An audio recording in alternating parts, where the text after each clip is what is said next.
We are just killing this country. So, Mr. Speaker, I really would like to beseech you, and I'm doing this as a member of the Energy Committee, and I'm not admitting that we have failed, but I think the only way that Kenyans will agree and they will support us is when the entire 47 plus the nominated 20 senators grill the Ministry of Energy to be able to find out the problem of this fuel. Finally, Mr. Speaker, you know, history will judge us wrongly. Because back in 2013, and I've raised this issue and I will continue raising this issue until someone out there listens, you know, from the executive. A company by the name of Prisco Network Limited was paid by the Exchequer 9.3 billion to bring in fuel. That company never brought in that fuel. They went to arbitration and all of a sudden they were told to pay 14.3 billion. And yet, the Ministry of Energy is saying we are not able to recover that money. Are we really going to be lying to Kenyans?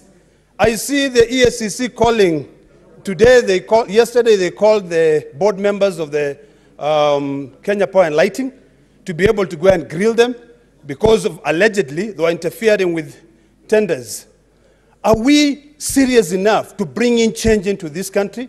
Or is it just going to be another story where after some time, nothing happens? And even if any cases are brought, you know, they'll just be thrown out. So, Mr. Speaker, this country will stop bleeding when we carry out our oversight role effectively, and also every institution out there, like the DPP, really moves out. There's no reason as to why a company, a private company, and I dare say a briefest company, during Kibaki's time, would still not refund the 9.3 billion shillings that they stole from the public until this time. And we are talking about trying to bring in change.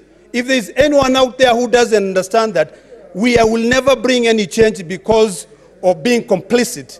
It is time for them to wake up. So, Mr. Speaker, this issue of fuel prices going up, this issue of the economy collapsing, this issue, it's making it difficult for Kenyans to make a living.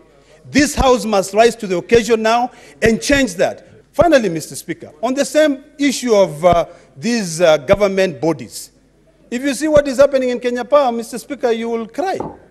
On a weekly basis, they change the management, all because of corruption.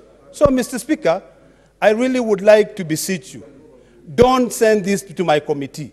Have it, even if you want my committee to run it, let it be something we can all deal with it in this House. Thank you, Mr. Speaker.